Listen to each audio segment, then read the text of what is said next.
अस्सलाम वालेकुम, अली शाह हेयर। आपको याद होगा हमने इस साल के स्टार्ट में इन्वेस्टमेंट्स के ऊपर एक वीडियो बनाई थी कि कैसे आपने 2024 में एक बैलेंस पोर्टफोलियो क्रिएट करके एक अच्छा रिटर्न ऑन इन्वेस्टमेंट जनरेट करना है। इस पे मुझे बहुत ज़्यादा पॉजिटिव फीडबैक मिली कि आपने अच्छा टॉपिक चूज़ किया और बड़े डिटेल में आपने बताया कि पोर्टफोलियो कैसे क्रिएट करना है। हाउएवर उन्होंने ये भी सजेस्ट किया, मेरे जो सब्सक्राइबर्स आप लोग हैं, आई रियली अप्रिशिएट दैट कि आप सजेशंस भी शेयर करते हैं, फीडबैक भी शेयर करते हैं कि आप इसके अंदर डीप जाएं, थोड़ा सा एक्सप्लेन करें, बेसिक्स बताएं कि जो डिफरेंट इंस्ट्रूमेंट्स हैं इन्वेस्टमेंट्स के, वो उनकी बेसिक्स क्या हैं, उनके कॉन्सेप्ट्स क्या हैं, और एक लेमैन उसको समझ के कैसे अपना इन्वेस्टमेंट जर्नी 2024 में स्टार्ट कर सकता है। सो मैंने सोचा इस पॉइंट को जेन में रखते हुए मैं 2024 में सीरीज़ बनाऊंगा स्पेसिफिक इंस्ट्रूमेंट्स के ऊपर, इन्वेस्टमेंट्स के, कि इनमें आप कैसे इन्वेस्ट कर सकते हैं, और हर एक की हम पहले डेफिनेशन पे बात करेंगे और उसके बाद उसकी क्या क्या टाइप्स अवेलेबल हैं, उसके अंदर आप कैसे जाके उससे एक अच्छा रिटर्न कैसे जनरेट कर सकते हैं।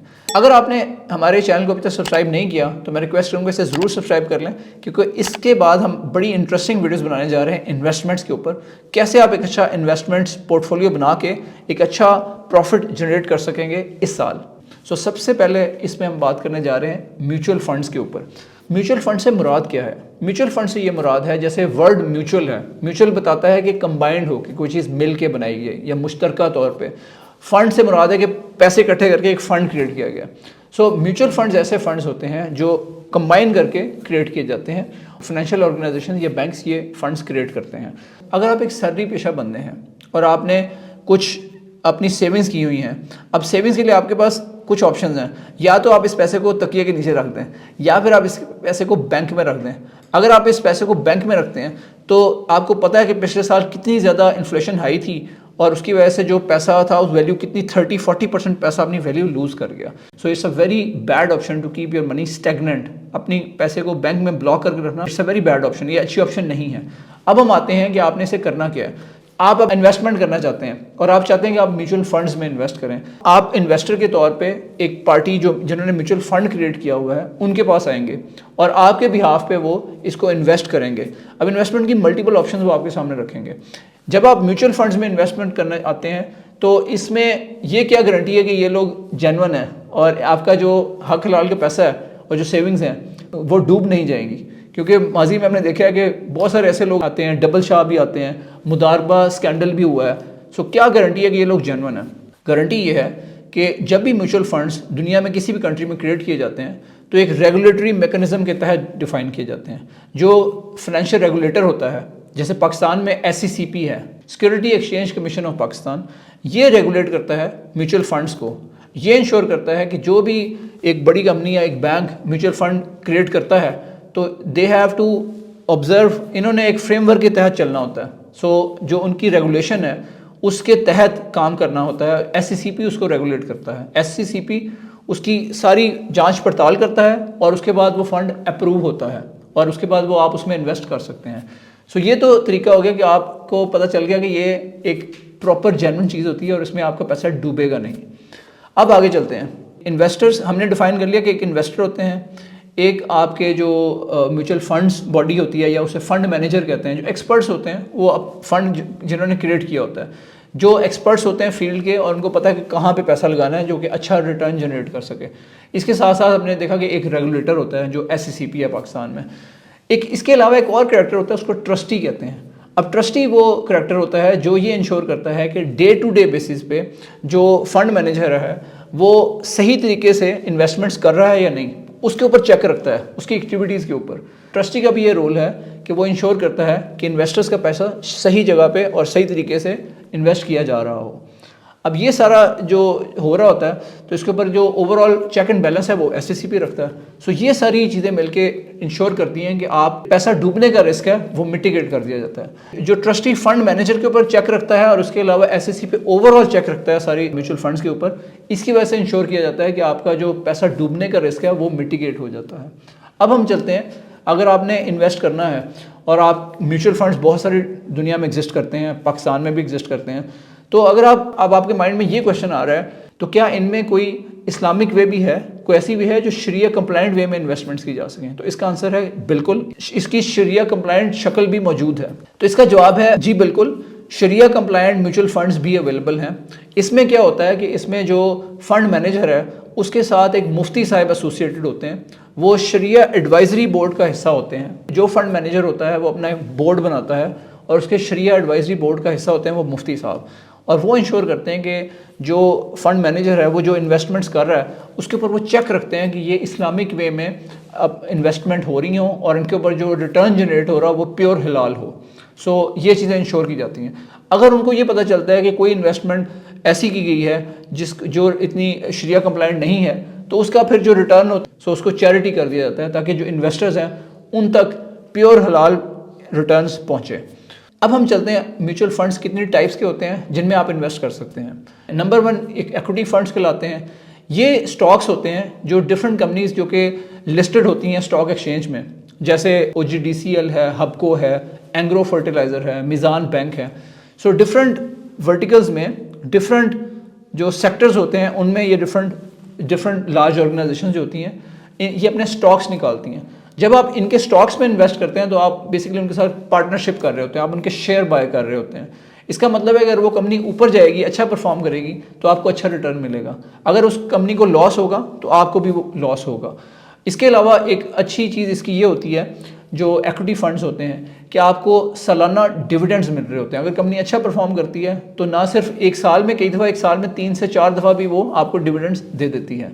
सो sometimes these dividends are very decent, 20% 30% भी पर एनम ये डिविडेंड्स मिल रहे होते हैं।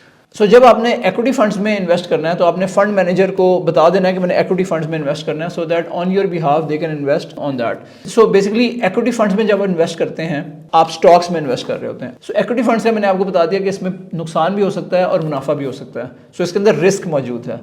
सो it's a high risk option of investment और हाई गेन भी एक्सपेक्टेड है क्योंकि कई दफ़ा रिटर्न्स काफ़ी ज़्यादा भी होते हैं, 50-60% पर एनम के रिटर्न्स भी होते हैं। सो ये आपको देखना पड़ेगा कि आपका रिस्क एपेटाइट कितना है। नंबर 2 में आते हैं इनकम फंड्स के ऊपर। अगर आपने अपना रिस्क मिटिगेट करना है, आप चाहते हैं कि यार कोई ऐसी ऑप्शन हो जो ज़रा लेस रिस्की हो, क्योंकि आप अभी नए नए आए हैं मार्केट में, तो ये ना हो कि आपका जो पैसा है वो सारा डूब जाए, तो फिर आपके लिए मैं रिकमेंड करूँगा इनकम फंड्स। इनकम फंड्स में क्या होता है कि आप कंपनीज को अपना पैसा लोन देते हैं और उसके ऊपर जो फंड मैनेजर है वो एग्री करता है निगोशिएट करके। आप ऑर्गेनाइजेशंस को और कंपनीज को अपना पैसा इन्वेस्ट नहीं करते, शेयर्स बाय नहीं करते, बल्कि लोन देते हैं। जब आप उनको लोन देते हैं तो उसके ऊपर एक मुनाफा तय कर लिया जाता है कि ये इतनी मुद्दत के लिए उसके ऊपर इतना मुनाफा होगा। ये चीज़ इनकम फंड्स के तहत आती है। ये आपने अपना रिस्क कम कर दिया क्योंकि ये एक तरह का लोन है तो ये डूबेगा नहीं। कंपनी अगर अच्छा परफॉर्म नहीं भी करती तो आपको कंपनी बाउंड है कि वो अमाउंट आप पे कर सके विद जो भी आप उनके साथ मुनाफा की मद तय करते हैं। इसके बाद हम चलते हैं जो लीस्ट रिस्की ऑप्शन है। लीस्ट रिस्की ऑप्शन को कहते हैं money market funds. Money market funds में अगर आप इन्वेस्ट करते हैं तो आपने एक तरह से अपना अमाउंट, ये ऐसे है जिस तरह आप किसी बैंक में जाकर अपने पैसे डिपॉजिट कर दें। यूजुअली जब आप किसी बैंक में अपने पैसे डिपॉजिट करते हैं तो आपको इतना अच्छा रिटर्न नहीं मिलता।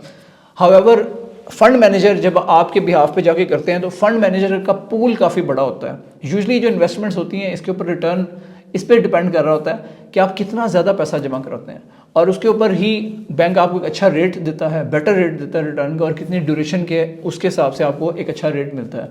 सो fund managers usually get a better return as compare to individual जो डिपॉजिट करवाता है।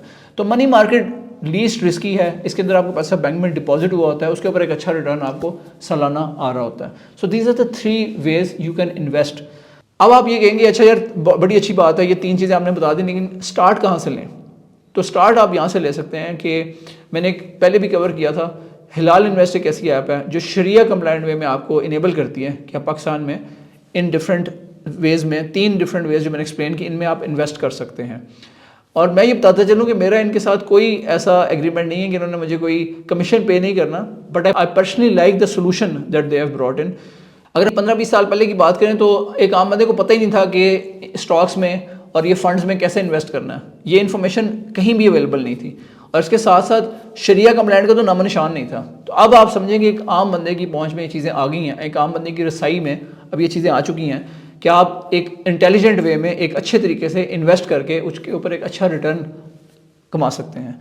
ये ऑप्शंस दूसरे कंट्रीज़ में थोड़ा सा पहले से मौजूद हैं, जैसे दुबई में सरवा के नाम से एक ऐप है जो आपको ये चीज़ें प्रोवाइड कर रही है। तो हिलाल इन्वेस्ट ने एक अच्छा कदम उठाया है कि इन्होंने एक तरह से डेमोक्रेटाइज कर दिया है कि आप इनके थ्रू इन्वेस्ट कर सकते हैं, एक आम बंदा भी इन्वेस्ट कर सकता है। अगर आप इंटेलिजेंटली इसमें इन्वेस्ट करें तो आपको एक अच्छा return better than the market rate मिल सकता है। और अगर आप रिटर्न कुछ देर बाद ही लेना चाह रहे हो, फॉर एग्जांपल अगर आपने साल से पहले पैसे निकालने हैं तो वो भी आपके पास ऑप्शन मौजूद है। आपको 2 से 3 दिन लगते हैं जिसके थ्रू आप इनकी ऐप से पैसे निकाल सकते हैं।